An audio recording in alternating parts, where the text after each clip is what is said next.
Change before time. Stand still. A dying mother. I was born and raised in this sinful world with a childhood truly bereft. And I was raised in a family of 11 people, 9 kids, including myself. My mother was the most of the loving women through life I've ever known. And everything was fine throughout each day until my dad came home. He used to always beat on my mother. Really beat my mother.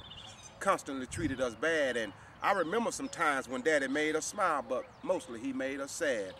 I never will forget those heartbreaking words that I heard that man say when he stabbed my mother, hung my mother from a tree, drug my mother down the street behind a car and kicked her, said you might as well be dead today. Time stood still. But I say, pass me not, O gentle Savior. Please hear my humble cry. While on others thou art calling, just don't pass me by.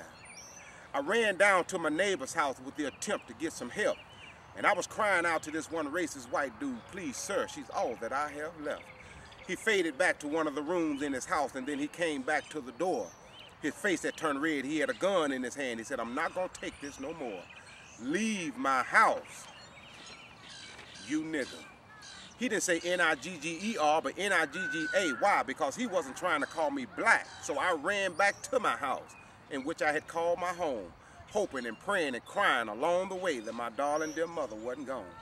I walked in and I looked around, and my brothers and sisters were still crying, disappointed in what was going on, that our darling dear mother was dying. Bended knees was everywhere, and I could hear each one of them pray. God, if our mother gonna leave this world, please don't let her die this way.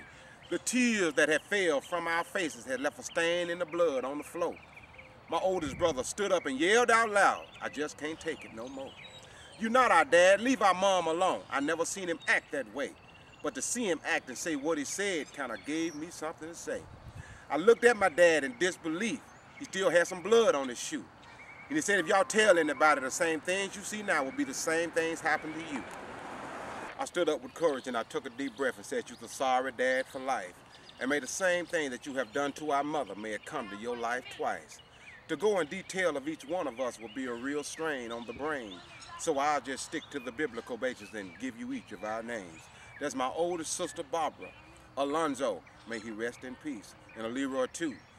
There's Jesse, Rodney, Celestine, and Kathy, a lot of pain we all went through. There's Maurice and Sherry, set of twins to the family who didn't have to suffer, and that's real.